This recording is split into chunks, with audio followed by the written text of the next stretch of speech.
Allez, c'est parti pour ce week-end de Coupe de France ici à Carpentier. Et ce premier rendez-vous donc de la compétition féminine.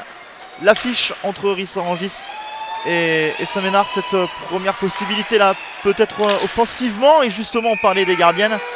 La première intervention de Léa Dablainville. Toujours pour Saint-Ménard, toujours pour Léa Mulander ce puck. Attention quand même, derrière la cage, il y a du trafic. Ouais, mais surtout elle presse à deux là, Riss se sont découvertes. Mais bon. Ah oui, bien. Et derrière, voilà la concrétisation de cet instant. Ça dominait globalement du côté de Saint-Médard depuis le début de cette partie.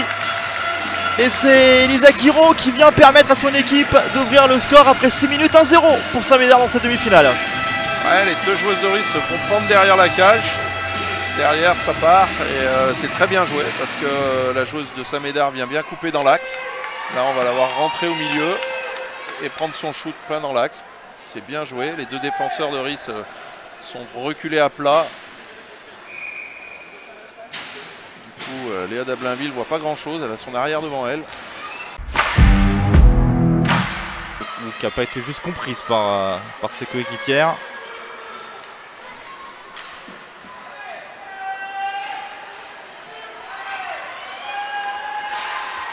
Dandy lancé. Donc c'est même pas été un petit peu dévié dans l'affaire. En tout cas, ça a redonné une munition derrière à Saint-Médard sur ce jeu. Et le deuxième but! Le deuxième but pour Saint-Médard. Voilà, un contre encore une fois parfaitement exploité. Ouais, mais je crois que c'est la joueuse de Riss. C'est Alex Volo qui marque contre son camp.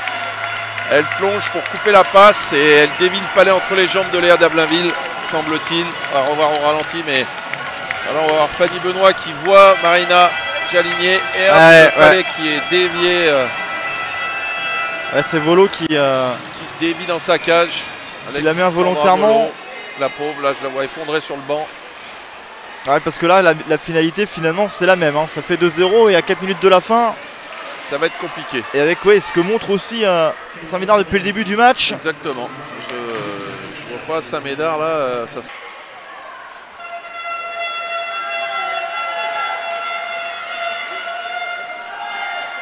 Alors il va falloir prendre du shoot. Ouais. Marina. Mais pas se tromper dans la construction et être lucide. C'est ce qui a manqué sur ce coup-là. Et le troisième but. Bien, les carottes sont cuites. Saint-Médard qui va donc disputer demain la finale de la Coupe de France. Ouais, mais c'est mérité. Pauline Bernard pour le 3-0 me semble-t-il. Ouais, c'est ça. C'est elle. Sur l'ensemble du match, c'est mérité. Il n'y a rien à redire. Oui. Saint-Médard a très bien joué le coup.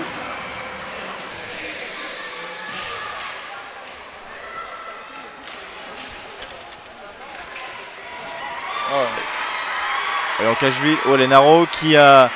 Ouais, vous voyez qu'elle avait deux joueuses sur elle. Elle transmet. Elle fait un cadeau à Pauline Bernard. Allez, offre, ça fait plaisir. Et Pauline Bernard qui vient scorer.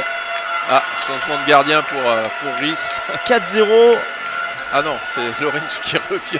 Je me disais, c'est quand même bizarre. Bon, et bien...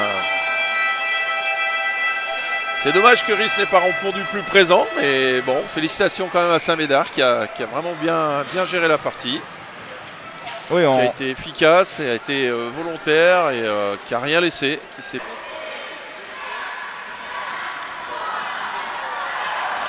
Bravo Saint-Médard. Bravo Saint-Médard donc qui se qualifie pour la finale de la Coupe de France. Victoire nette, sans bavure, le score le prouve finalement, 4-0.